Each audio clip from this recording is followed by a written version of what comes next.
ಸ್ನೇಹಿತರೆ ನಮಸ್ಕಾರ. ನಾನು ನಿಮ್ಮ ಆರಾಮದನ್. ಎಲ್ಲರೂ ಹೇಗಿದ್ದೀರಾ ಫ್ರೆಂಡ್ಸ್? ಎಲ್ಲರೂ ಚೆನ್ನಾಗಿದ್ದೀರಾ ಅಂದ್ಕೊಳ್ತೇನೆ.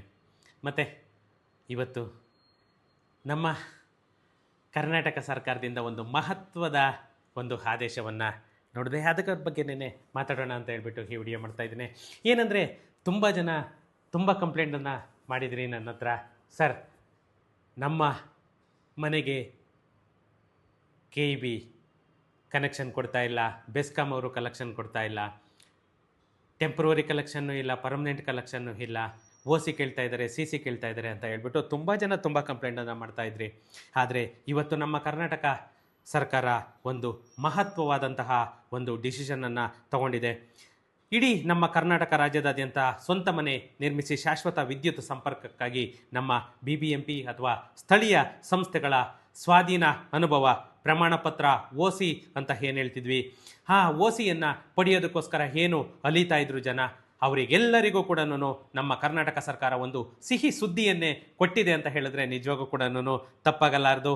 ಈ OC ಏನಕ್ಕೆ ಬೇಕು, ಈ OCಯಿಂದ ಅವಶ್ಯಕತೆ ಏನಿದೆ, ಯಾವುದಕ್ಕೆಲ್ಲ ಇದು ಅಪ್ಲಿಕೇಬಲ್ ಆಗುತ್ತೆ, ಇವಾಗ ಈ ಹೊಸ ಕಾನೂನಿನ ಪ್ರಕಾರ ಯಾವ ಮನೆಗಳಿಗೆಲ್ಲನೂ ಈ ವಿದ್ಯುತ್ ಸಂಪರ್ಕ ಸಿಗುತ್ತೆ ಅನ್ನೋದನ್ನು ನಾವು ಈ ವಿಡಿಯೋದಲ್ಲಿ ಸಂಕ್ಷಿಪ್ತವಾಗಿ ತಿಳ್ಕೊಳ್ಳೋಣ. ಈ ಕಾನೂನಿಂದ ಯಾರಿಗೆಲ್ಲನೂ ಲಾಭ ಇದೆ ಅನ್ನೋದು ಕೂಡ ನಾವು ಈ ವಿಡಿಯೋದಲ್ಲೇನೆ ನೋಡೋಣ. ಫ್ರೆಂಡ್ಸ್,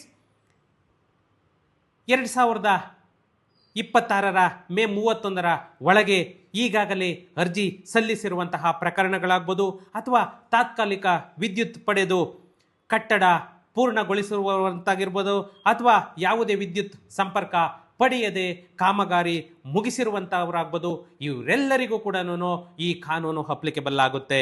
ಮತ್ತು ಯಾವ ಕಟ್ಟಡಗಳಿಗೆ ಇದು ಅಪ್ಲಿಕೇಬಲ್ ಆಗುತ್ತೆ ಅಂತಂದರೆ 2400 ಚದುರ ಅಡಿವರೆಗಿನ ವಿಸ್ತೀರ್ಣವರೆಗಿನ ನಿವೇಶನಗಳಲ್ಲಿ ನಿರ್ಮಿಸಿರುವಂತಹ G+3 ಅಥವಾ ಸ್ಟಿಲ್ಟ್ ಪಾರ್ಕಿಂಗ್ +4 ಫ್ಲೋರ್ಸ್, ಇವೆರಡಕ್ಕೂ ಕೂಡ ಅಪ್ಲಿಕೇಬಲ್ ಆಗುತ್ತೆ.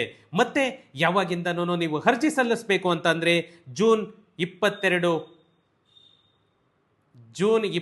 ಅಂತಂದರೆ ಈ ತಿಂಗಳು 22ನೇ ತಾರೀಕಿನಿಂದ 15 ದಿನಗಳವರೆಗೆ ಮಾತ್ರನೇ ನೀವು ಅಪ್ಲಿಕೇಶನ್ ಹಾಕಲಿಕ್ಕೆ ಕಾಲಾವಕಾಶವನ್ನು ಕೊಟ್ಟಿರುವಂಥದ್ದು. ಇನ್ನು ನಮ್ಮ ರೂರಲ್ ಫಾರ್ಮರ್ಸ್, ರೈತರಿಗೆ, ಯಾಕಂದರೆ ಅವರು ನಮ್ಮ ದೇಶದ ಬೆನ್ನೆಲುಬು, ಅವರಿಗೆ ಯಾವುದೇ ಫೆಸಿಲಿಟಿ ಫ್ರೀ ಕೊಟ್ಟರು ಕೂಡ ಖಂಡಿತ ಅದಕ್ಕಿಂತ ಖುಷಿ ಬೇರೆ ಇರಲ್ಲ. ಗ್ರಾಮೀಣ ಪ್ರದೇಶದ ರೈತರ ವಾಸದ ಮನೆ ಆಗ್ಬೋದು, ತೋಟದ ಮನೆ ಆಗ್ಬೋದು, ದನದ ಕೊಟ್ಟಿಗೆ ಆಗ್ಬೋದು, ಅಥವಾ ರೇಷ್ಮೆ ಗೂಡಿನ ಮನೆ ಆಗ್ಬೋದು, ಅಥವಾ ಕೃಷಿ ಉಪಕರಣಗಳು ಇಡುವಂತಹ ಮನೆಗಳಿಗೆ ಸಂಪೂರ್ಣ OC ಮುಕ್ತ. ಫ್ರೆಂಡ್ಸ್, ಏನು ಈ ಖಾಸಗಿ ವಸತಿ ಕಟ್ಟಡಗಳಿಗೆ ಶಾಶ್ವತ ವಿದ್ಯುತ್ ಸಂಪರ್ಕ ಬೇಕೇ ಬೇಕು ಅಂತ ಹೇಳಿಬಿಟ್ಟು ಸುಮಾರು ದಿನಗಳ ಕಾಲದಿಂದ ಎಷ್ಟೋ ಸಾವಿರಾರು ಜನ ಬೆಸ್ಕಾಂ ಆಫೀಸುಗಳಿಗೆ ಅಲೀತಾ ಇದ್ರು. ನಮ್ಮ BBMP ಆಗ್ಬೋದು ಅಥವಾ ನಮ್ಮ ರೂರಲ್ಲಾಗ್ಬೋದು, ತುಂಬ ಜನ ತುಂಬ ಕಷ್ಟಪಡ್ತಾ ಇದ್ರು. ಅಂಥವರೆಲ್ಲರಿಗೂ ಕೂಡ ಇವತ್ತು ಒಂದು ಪರಿಹಾರವನ್ನು ಕೊಡಲಿಕ್ಕೆ ನಮ್ಮ ಸರ್ಕಾರ ಮುಂದೆ ಬಂದಿದೆ. ಈ ನಿರ್ದಿಷ್ಟ ಮಿತಿಯೊಳಗಿನ ವಸತಿ ಕಟ್ಟಡಗಳಿಗೆ ಶಾಶ್ವತ ವಿದ್ಯುತ್ ಸಂಪರ್ಕ ಪಡೆಯಲು OC ವಿನಾಯಿತಿ ಮತ್ತು ಸಾರ್ವಜನಿಕರ ಹಿತದೃಷ್ಟಿಯಿಂದ ಇಂಧನ ಇಲಾಖೆಯಿಂದ ನಮ್ಮ ಕರ್ನಾಟಕ ಸರ್ಕಾರ ಸೋಮವಾರ ಅಧಿಕೃತ ಒಂದು ಆದೇಶವನ್ನು ಕೂಡ ನೀಡಿದೆ. ಇನ್ನು 4 ಮಹಡಿಗಳನ್ನು ಹೊಂದಿರುವಂತಹ ಎಲ್ಲ ರೆಸಿಡೆನ್ಸಿಯಲ್ ಕಟ್ಟಡಗಳಿಗೆ ಈ ವಿನಾಯಿತಿಯನ್ನು ಕೂಡ ಒದಗಿಸಲಾಗಿದೆ. ನಮ್ಮ ಮುಖ್ಯಮಂತ್ರಿ DK ಶಿವಕುಮಾರ್ ಅವರ ಅಧ್ಯಕ್ಷತೆಯಲ್ಲಿ ನಡೆದಂತಹ ಸಚಿವ ಸಂಪುಟ ಸಭೆಯಲ್ಲಿ ನಡೆದಂತಹ ಸಭೆಯ ನಿರ್ಣಯದಂತೆ ಇಂಧನ ಇಲಾಖೆ ಈ ಆದೇಶವನ್ನು ಜಾರಿಗೊಳಿಸಲಾಗಿದೆ. GBA ವ್ಯಾಪ್ತಿ, ರಾಜ್ಯದ ಮಹಾನಗರ ಪಾಲಿಕೆ, ನಗರ ಸ್ಥಳೀಯ ಸಂಸ್ಥೆಗಳು ಮತ್ತು ಗ್ರಾಮ ಪಂಚಾಯಿತಿ ವ್ಯಾಪ್ತಿಗೆ ಸಂಬಂಧಪಟ್ಟಂತಹ ಇಡೀ ರಾಜ್ಯಕ್ಕೆ ಈ ವಿನಾಯಿತಿ ಆದೇಶ ಅನ್ವಯವಾಗುತ್ತದೆ. ಫ್ರೆಂಡ್ಸ್, ಇಲ್ಲಿ ನಾನು ಆವಾಗಲೇ ಯಾವ್ಯಾವ ಕಟ್ಟಡಗಳಿಗೆ ಅನ್ವಯವಾಗುತ್ತೆ ಅಂತ ಕೂಡ ಹೇಳಿದೆ.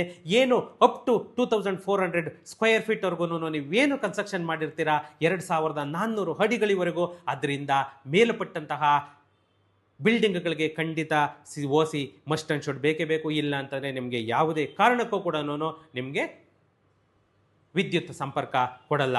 ನಮ್ಮ ಗ್ರಾಮೀಣ ಪ್ರದೇಶದ ರೈತರಿಗೆ ವಿಶೇಷ ಸವಲತ್ತನ್ನು ಕೊಡಬೇಕು ಅಂತ ಹೇಳ್ಬಿಟ್ಟು ನಮ್ಮ ಸರ್ಕಾರ ಒಂದು ಆದೇಶವನ್ನು ಹೊರಡಿಸಿರುವಂತಹದ್ದು ನಿಜವಾಗೂ ತುಂಬನೇ ಖುಷಿಯಾಗುತ್ತೆ. ನಮ್ಮ ಗ್ರಾಮೀಣ ಭಾಗದ ರೈತರಿಗೆ ನೆರವಾಗುವಂತಹ ನಿಟ್ಟಿನಲ್ಲಿ ನಮ್ಮ ಸರ್ಕಾರ ಒಂದು ಪ್ರಮುಖ ನಿರ್ಧಾರವನ್ನೇ ಕೈಗೊಂಡಿದೆ ಅಂತ ಹೇಳಿದ್ರೆ ಖಂಡಿತ ಕೂಡ ತಪ್ಪಾಗಲಾರದು. ಮತ್ತೆ ನಮ್ಮ ಗ್ರಾಮೀಣ ಪ್ರದೇಶದ ಎಲ್ಲ ರೈತರು ವಾಸಿಸುವಂತಹ ಮನೆಗಳಿಗಾಗ್ಬೋದು ಅಥವಾ ಕೃಷಿ ಪೂರಕ ಕಟ್ಟಡಗಳಿಗಾಗ್ಬೋದು ಪ್ರತಿಯೊಂದಕ್ಕೂ ಕೂಡ ವಿದ್ಯುತ್ ಸಂಪರ್ಕವನ್ನು ಪಡೆಯೋದಕ್ಕೆ ಯಾವುದೇ ಓಸಿ ಅವಶ್ಯಕತೆ ಇಲ್ಲ.